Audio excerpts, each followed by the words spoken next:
ಮದುವೆ ಅದೇ ಗಂಡನ ನಂಬ್ಕೊಂಡು ತವ್ರ ಮನೆ ಬಿಟ್ಟು ಬಂದೆ. ಆದ್ರೆ ನಿಮಗೆ ಗೊತ್ತಲ್ಲ, ನನ್ನ ಗಂಡದ್ದು ಜವಾಬ್ದಾರಿ ತಗೊಳ್ಳೋ ಜೀವ ಅಲ್ಲ.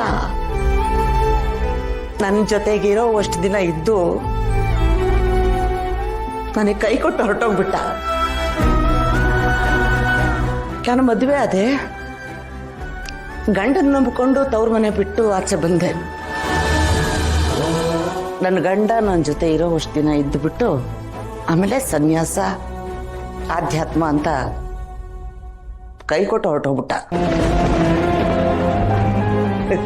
ಬರೀ ಕೈ ಕೊಟ್ಟು ಹೊರಟೋದ್ನ, ಕೈಯಲ್ಲೊಂದು ಮಗುನು ಕೊಟ್ಟುಬಿಟ್ಟು ಆಮೇಲೆ ಕೈ ಕೊಟ್ಟು ಹೊರಟೋದ. ಒಬ್ಬಳೆ ಹೆಣ್ಮಗಳು, ಕೈಯಲ್ಲಿ ಮಗು. ಸಮಾಜದಲ್ಲಿ ಹೇಗೆ ಬದುಕಬೇಕು, ಮಾನ ಕಾಪಾಡ್ಕೋಬೇಕು, ಮಗನ ಹೊಟ್ಟೆ ತುಂಬಿಸ್ಬೇಕು. ಅಲ್ಲಿದ್ದ ಶುರು ಮಾಡಿದೆ ನೋಡಿ ಸ್ವಾಮಿ, ನಾಟಕ ಮಾಡೋದನ್ನ, ಬಣ್ಣ ಬದಲಾಯಿಸೋದನ್ನ. ಆದ್ರೆ ನಿಮಗೆಲ್ಲ ಈ ಕಾಂತಮ್ಮ ಕಾಮಿಡಿ ಪೀಸ್ ಹಾಕೊಂಡ್ಲು. ಆದ್ರೆ ಕಾಂತಮ್ಮನ ಹಿಂದಿರೋ ಕಣ್ಣೀರು ನಿಮಗೆ ಯಾರಿಗೂ ಕಾಣಿಸ್ಲಿಲ್ಲ. ಆಮೇಲೆ ನನ್ನ ಮಗನ್ನ ಹೊಟ್ಟೆ ಬಟ್ಟೆ ಕಟ್ಟಿ ಚೆನ್ನಾಗಿ ಓದಿಸ್ದೆ, ಬೆಳೆಸ್ದೆ. ಇವ್ರ ಕೈ ಕಾಲು ಇಟ್ಕೊಂಡು ಒಂದು ಕೆಲಸನೂ ಕೊಡಿಸ್ದೆ. ನಾನು ಎಷ್ಟು ದಿನ ಅಂತ ಇಷ್ಟು ಕಷ್ಟ ಪಟ್ಕೊಂಡು ಬದುಕಲಿ ಹೇಳಿ? ನನಗೂ ನೆಮ್ಮದಿಯಾಗಿರ್ಬೇಕು ಅನ್ನಿಸ್ತು.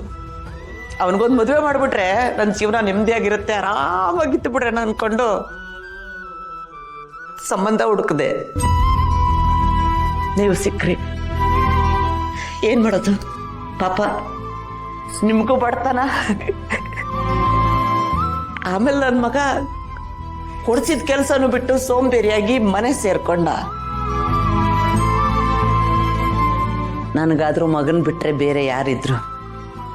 ನಾನು ನಾಚಿಕೆ ಮಾನ ಮರ್ಯಾದೆ ಎಲ್ಲ ಮೂಟೆ ಕಟ್ಟಿ ಈ ಮನೆ ಬಂದು ಸೇರ್ಕೊಂಡೆ.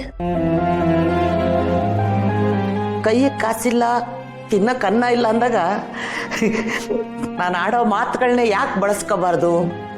ತಮಾಷೆ ಅಂತ ಅನ್ಸ್ಬೋದು, ಆದ್ರೆ ನಾನು ಬದುಕಬೇಕಲ್ಲ ಸ್ವಾಮಿ.